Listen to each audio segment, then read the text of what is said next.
Have you ever pondered why vulnerability assessment is so crucial in our increasingly digital world? Well, imagine you're a ship's captain and your vessel represents your business. The vast ocean is the digital world, and the hidden icebergs are the potential threats. Wouldn't you want to know where these icebergs are before you set sail? Vulnerability assessment serves as your radar, helping you identify, quantify, and prioritize these hidden threats in your system. It's like having a detailed map of the ocean floor, showing you where the danger lies so you can navigate safely. In today's world, where the digital landscape is vast and full of potential hazards, this kind of foresight is invaluable.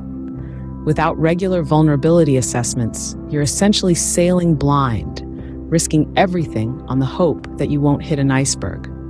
So, whether you're a small startup or a large corporation, ignoring vulnerability assessment is like ignoring the radar on your ship.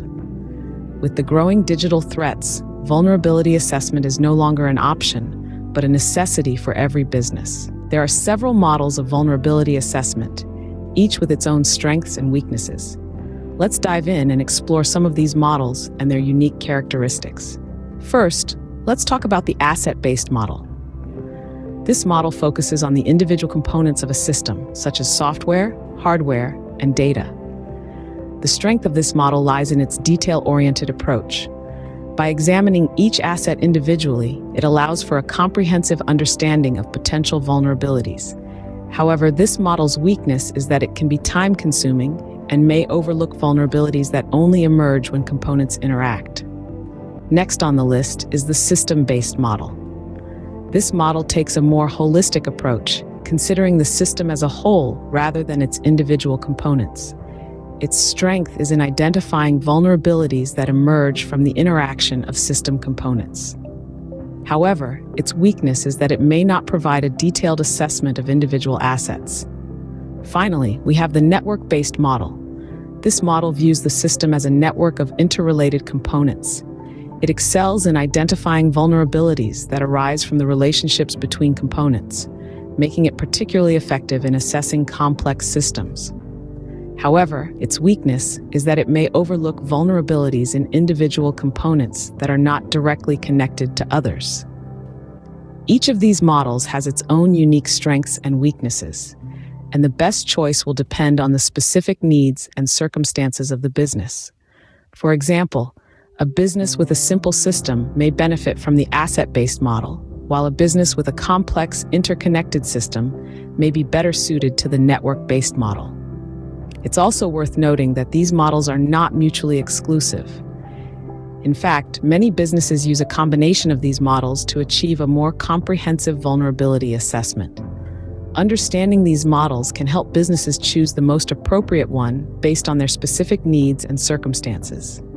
Remember, the goal of vulnerability assessment is not to eliminate all vulnerabilities. That's an impossible task.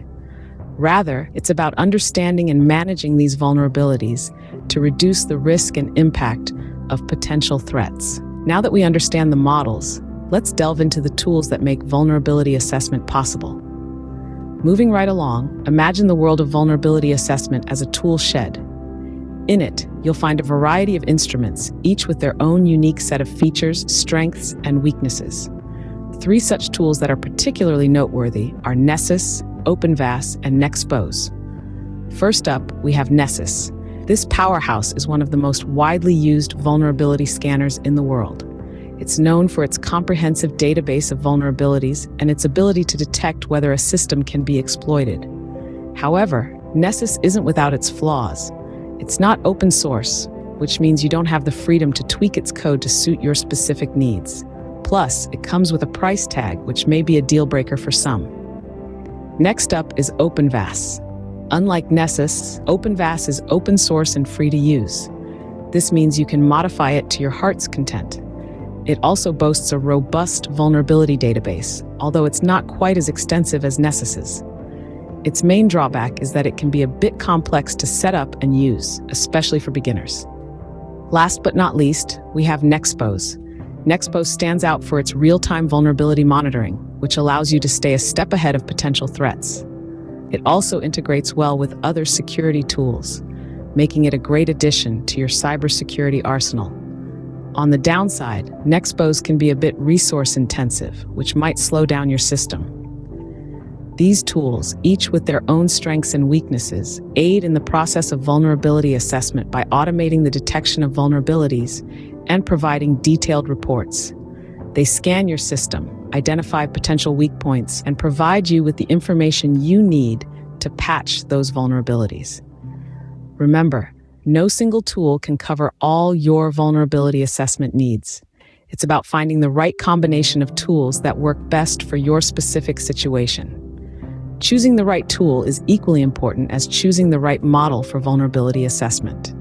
So, equip yourself wisely and stay one step ahead of the game. Now, we've covered a lot of ground today, so let's summarize the key points. To kick things off, we dove into the importance of vulnerability assessment in today's digital world. In an era where digital threats are increasingly sophisticated and prevalent, vulnerability assessment is more critical than ever.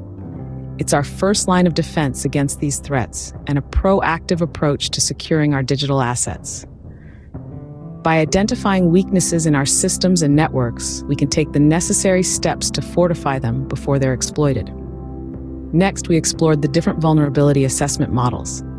Each model has its strengths and weaknesses, and the right choice depends on your specific needs and circumstances.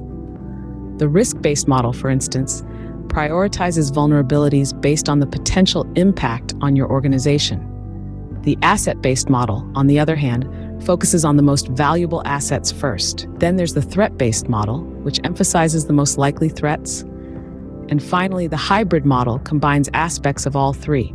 Understanding these differences is key to selecting the right model for your organization. Moving on, we looked at various vulnerability assessment tools.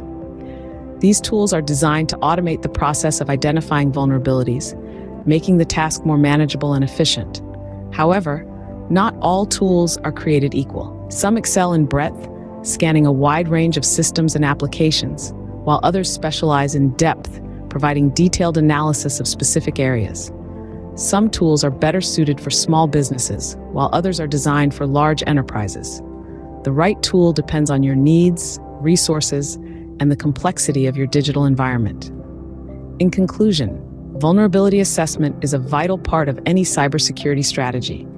It helps us identify our weak points, prioritize them, and take the necessary steps to secure them. The right model and tool for you depends on your specific needs and circumstances. Remember, in a world where digital threats are constantly evolving, understanding and implementing vulnerability assessment is your first line of defense.